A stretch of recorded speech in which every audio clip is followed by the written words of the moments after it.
بسم اللہ الرحمن الرحیم۔ جب تمہیں ذکر الہی سننا اچھا لگنے لگے تو جان لو کہ تمہیں اللہ سے اور اللہ کو تم سے محبت ہو گئی ہے۔ گناہوں میں مبتلا رہنے سے بندہ عبادت کی لذت سے محروم رہتا ہے۔ زندگی اللہ کی نافرمانیوں میں مصروف کر کے نہ جانے کون سے سکون کی تلاش میں ہیں لوگ۔ استغفر اللہ، دل سے نکلے یہ الفاظ ہزاروں گناہ مٹا دیتے ہیں۔ اللہ سنے گا، تم سمندر کی گہرائی سے پکارو گے، اللہ وہاں بھی تمہاری سنے گا۔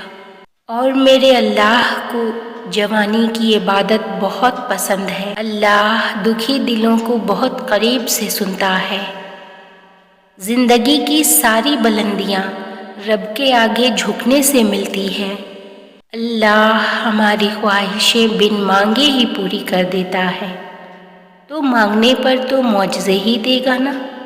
صبر کا انعام اب اللہ تمہارے لیے کن لکھ رہا ہے، اب تم کو صبر کا انعام ملے گا۔ رب واقف ہے تمہارے دل کی تڑپ سے، وہ ضائع نہیں کرے گا دعائیں تمہاری، ذرا صبر کرو۔ دعائیں تو اس چیز کو بھی تم تک کھینچ لاتی ہیں جو تمہارے نصیب کا حصہ نہیں ہوتی۔ سکون پتہ ہے کیا ہے؟ اکیلے بیٹھ کر اللہ سے باتیں کرنا۔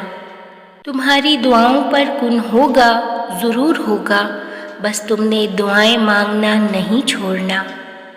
ہر چیز کا وقت مقرر ہے، ورنہ دعا تو کبھی بھی رد نہیں ہوتی۔ اے اللہ، میرے ان گناہوں کو بخش دے جو میری دعا کو قبول نہیں ہونے دیتے۔